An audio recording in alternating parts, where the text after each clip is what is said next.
Hi, I'm Tom Lydon, editor of ETF Trends, here in Chicago at the Morningstar ETF Conference.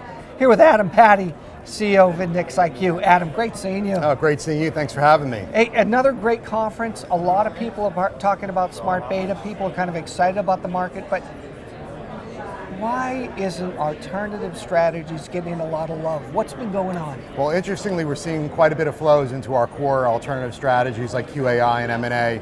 But look, I mean, again, the equity markets keep going up, the fixed income markets remain strong.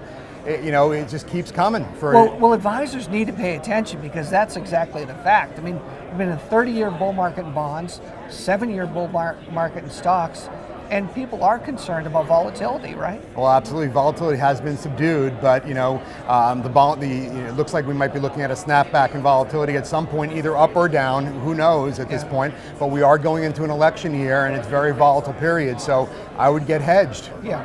So for the average advisor who's really embracing ETFs, talk a little bit about what alternative strategies can do to a portfolio. Well, if you look at your portfolio, you want to hedge out your equity risk and your fixed income risk, particularly in a potentially rising rate environment.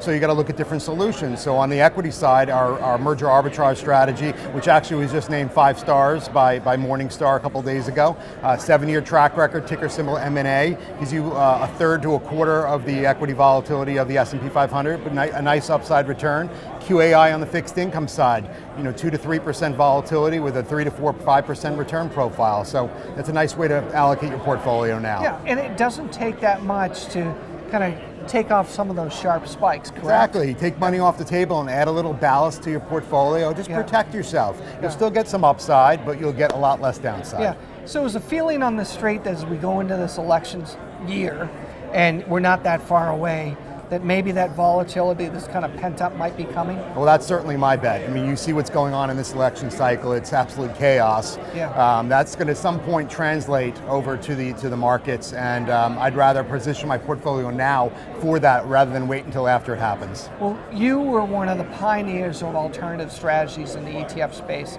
and we know that it's paying off. As you mentioned, there's a lot of smart money that's starting to flow into alternative strategies. So when it doesn't feel good, it's probably the time to put some money there, exactly, right? Exactly. Got to be a little bit of a contrarian. Yeah. Go where they ain't. Right. And alternatives are the place to be right now. Position your portfolios properly for coming volatility. Absolutely. Adam, as always, great to see you. Great to see you. Thank you. Thank you.